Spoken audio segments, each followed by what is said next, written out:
दोस्तों, 2 साल के बाद एक बच्चा बोल पाता है। अब वो इस लायक हो जाता है कि वो बोलने लगता है।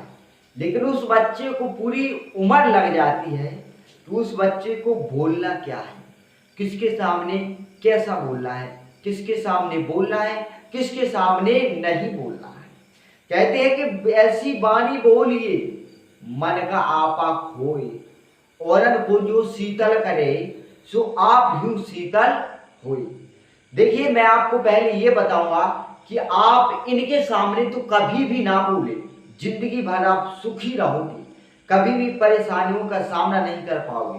बस इन लोगों के सामने भूल कर भी ना बोले। फिर मैं आपको ये भी बताऊंगा कि चुप रहने के फायदे कितने होते हैं। ठीक है, तो आप सबसे पहले मूर्ख लोगों के सामने ना बोले। जो आपको लगे कि ये मूर्ख हैं उनके सामने आप चुप रहें, आप सुखी रहोगे। दूसरे नंबर पर जो आपको लगे कि ये बंदा अहंकारी है, इसके अंदर अहंकार है, धन दौलत का, शरीर का, किसी भी चीज का इसके अंदर अहंकार है। जिस तरह रावण को अपनी शक्तियों पर अहंकार था, उसी प्रकार आपको धरती पर ऐसे प्राणी भी मिलेंगे कि आपको लगेगा कि इसको अपने अंदर अहंकार है, तो आप उसके सामने चुप रहें, आप जीवन भर सुखी रहेंगे।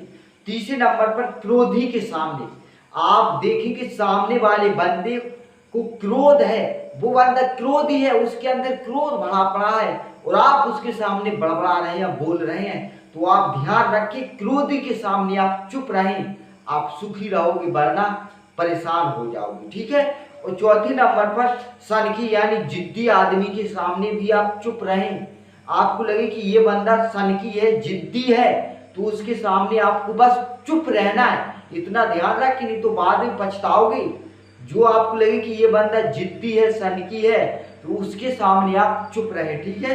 पांचवें नंबर पर मादक पदार्थों का सेवन करने वाले लोगों के सामने भी आप चुप रहे। मादक पदार्थ यानी शराब पीने वाले को, जो शराब की धुंध में नशे हैं, गांजा पी रहे हैं और वो नशे में धुंध है और आप उनके सामने बोल रहे हो, तो आप अपना ही नुकसान कर रहे हो।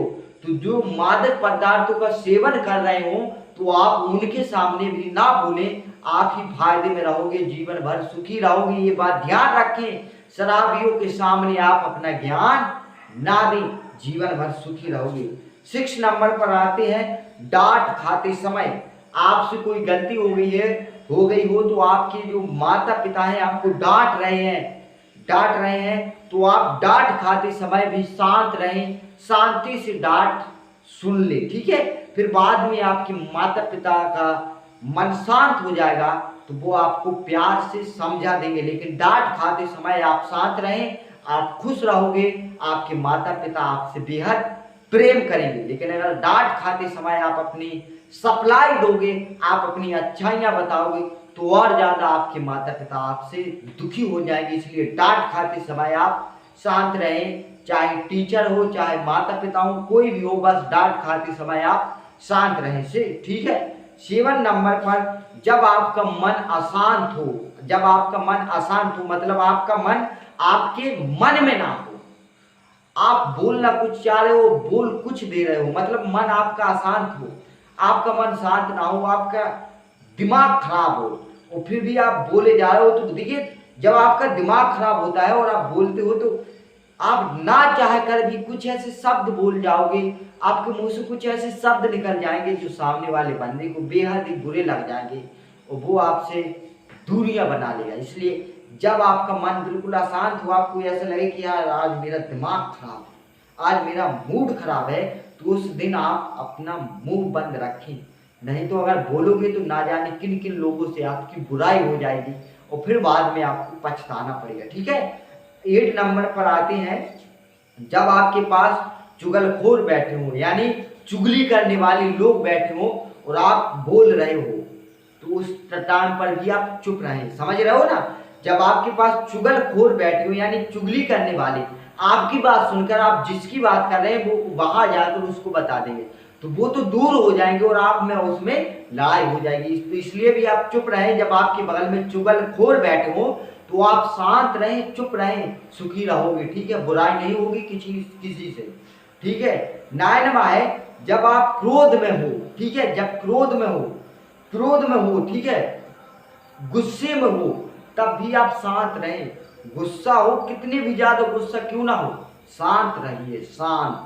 अगर अशांत हुए, बोलना चालू किया तो आपकी ना जाने किन किन किन किन लोगों से बुराइयां हो जाएंगी, और फिर आपको आज नहीं तो कल जाकर पछताना पड़ेगा कि मैंने यार उससे ये कह दिया तो वो कह दिया था, मुझे ऐसा नहीं बोलना चाहिए था। तो देखिए, जब भी आप क्रोध में हो, ऐसा तो नहीं है कि जीवन में आपको क्रोध ना आया हो और अभी भी आएगा क्रोध, तो जब भी आप क्रोध में होंगे तो बस आप हमारी हेमंत गुरु की बात याद रखिए, आप बिल्कुल शांत रहें।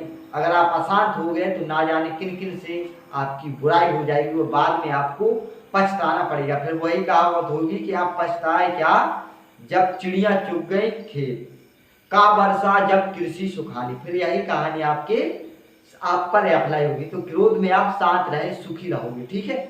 और चलिए 10वें नंबर पर, जब जब लोग आपसे बात सॉरी जब लोग सॉरी आपस में, हाँ, जब दो लोग आपस में बात कर रहे हो, ठीक है, कहते हैं कि दो लोग जब आपस में बात कर रहे हैं तो तीसरे को बोलने की कोई जरूरत नहीं है। तो आप जब भी किसी से बात करें तो चुप रहें जब तक दो लोग आपस में बात कर रहे हो। आपको कोई हक नहीं है कि आप उनकी बात में विखंडन डालें, ठीक है। विखंडन डालें मतलब परेशान करें उनको। जब दो लोग आपस में बात कर ले फिर उसके बाद आप उनसे बात करें, तब तक आप चुप ही रहें। कहते नहीं कि दो लोग जब आपस में बात कर रहे हो तो तीसरे को नहीं बोलना चाहिए, तो आप ऐसा ही कीजिए, ठीक है। जब दो लोग आपस में बात कर रहे हैं तो तीसरे को बोलने की कोई जरूरत नहीं, तो आप जब तक चुप रहे, ठीक है। चलिए 11वां बताते हैं। 11 नंबर का है, जब आपकी बात कोई सुनने वाला ही नहीं हो, आप बोल रहे हो, तो जब भी आप चुप रहें, ठीक है। अब जैसे आप कोई बोल रहे हो, बस बोलते जा रहे हो, कोई सुन नहीं रहा है, तो आप चुप रहें, काहे को अपनी बेइज्जती करवा रहे हैं, ठीक है, करवा रहे हैं, चुप रहें, ठीक है। जब कोई सुन ही नहीं रहा है तो बोलना आपके लिए बेहतर नहीं, ठीक है। जब कोई आपकी बात सुन नहीं रहा है तो आप चुप रहें, आपकी इज्जत बनी रहेगी। ये मैंने तो आपको ये बता दिया कि इन लोगों के सामने आप चुप रहें। अब मैं आपको ये बताता हूं कि चुप रहने के फायदे क्या क्या हैं, ये भी जानना बेहद जरूरी है। तो देखिए, चुप रहने से आप बुराई से बच जाते हैं, ठीक है। मेन फायदा यही है दोस्तों, अगर आप शांत रहते हो, चुप रहते हो, तो आप बुराई से बच जाओगे, आपकी किसी से भी बुराई नहीं होगी। लेकिन अगर आप ज्यादा बोलोगे और बोलते ही रहोगे तो आपकी ना जाने कितनों से बुराई हो जाएगी। और ये जीवन है, एक बार इंसान का जीवन मिला है, वो अगर हंस खिल कर नहीं जी पाए, बुराइयों में ही घिरे रहे, यहाँ देखो वहां बुराई, वहां देखो वहां बुराई, वहां देखो वहां बुराई, तो ये किस प्रकार का जीवन है। अपने आसपास की सोसाइटी में मिलजुल कर रहो, इसलिए चुप रहो, सबसे तालमेल बनाकर आप अच्छी हंसी खुशी से अपनी जिंदगी जी पाओगे। लेकिन अगर ज्यादा बोलोगे तो आपके आसपास से भी आपकी बुराई हो जाएगी, ठीक है। चलिए दूसरी फायदा बताते हैं। दूसरी फायदा है चुप रहने की, लड़ाई झगड़े से बच सकते हो आप, ठीक है। अगर आप चुप रहोगे और सामने वाला बंदा वो ज्यादा क्रोध में है और आप बोलोगे तो फिर बात बिगड़ जाएगी, इसलिए आप चुप रहिए, तो आप लड़ाई झगड़े से भी बचे रहोगे।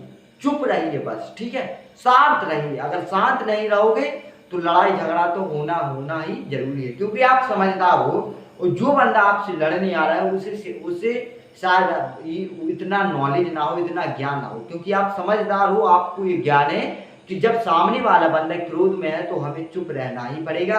अगर हम भी क्रोध में आएंगे तो बात बिगड़ जाएगी और नुकसान उसको भी होगा और नुकसान आपको भी होगा। इसलिए आप चुप रहें तो आप लड़ाई झगड़े से भी बचे रहोगे, ठीक है। चलिए तीसरी फायदा बताते हैं। चुप रहने से आपके अंदर ऊर्जा आती है, ठीक है, आपके अंदर ऊर्जा आएगी, एनर्जी आएगी। लेकिन आप ज्यादा बोलते रहोगे, बड़बड़ाते रहोगे, बिना फालतू की हंसी मजाक करते रहोगे, दोस्तों के साथ गप्पे लड़ाते रहोगे पूरे दिन, तो लड़ाई है, उसमें मेरा कोई नुकसान नहीं है, लेकिन आपके अंदर फिर अच्छी खासी ऊर्जा नहीं रहेगी। लेकिन आपको जिंदगी में सफल होना है, अच्छे मुकाम पर पहुंचना है, तो आपके अंदर ऊर्जा का होना बेहद ही जरूरी है।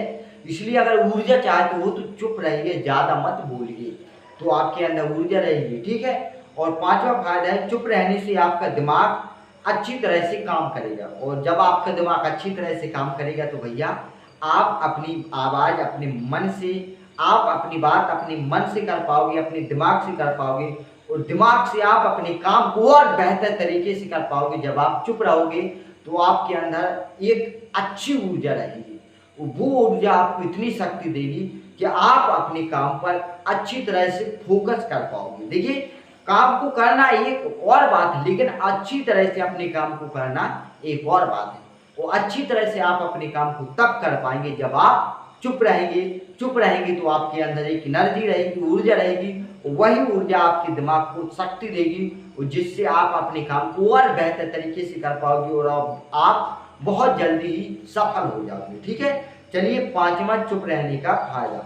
चुप रहने से आप समाज में इज्जत बना लोगे। ठीक है, आपकी जो समाज है, अब मुझे तो पता नहीं है कि आप कौन से समाज से हमारा वीडियो देख रहे हैं, लेकिन आपकी जो भी समाज हो, अगर आप अपनी इज्जत समाज में बनाना चाहते हो तो आप चुप रहिए। मतलब बिल्कुल भी चुप ना रहें कि जब आपको बोलने का मौका दिया जाए और तब आप बोले नहीं। बस मेरा कहने का मतलब ये है कि आप इतने ज्यादा चुप रहिए कि आप इतनी ज्यादा ना बोले, इतनी ज्यादा ना बोले कि आप अच्छे बोलते बोलते बोलते वो पता नहीं कब आपके मुंह से बुरे शब्द निकल जाए, उन बुरे शब्दों से आपकी पूरी मेहनत पर पानी फिर जाएगा, वो आपकी पूरी इज्जत धुप जाएगी। इसलिए जब भी आप समाज में अगर अपनी इज्जत बनाना चाहते हो तो चुप रहे।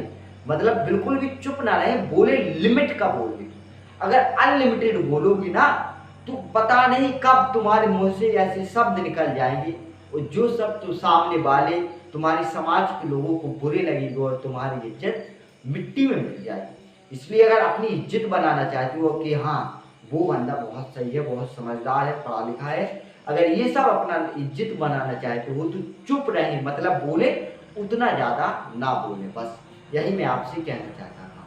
तो मैंने आपको ये भी बता दिया कि चुप रहने के फायदे क्या है, और मैंने आपको ये भी बता दिया कि आप इन लोगों के सामने चुप ही रहें। तो आपको कैसा लगा ये वीडियो कमेंट में जरूर बताएं, और वीडियो यहाँ तक देख रहे हो तो भैया एक लाइक जरूर कीजिए। ओके, वीडियो देखने के लिए तुम्हारा दिल से धन्यवाद। Thanks for watching this video.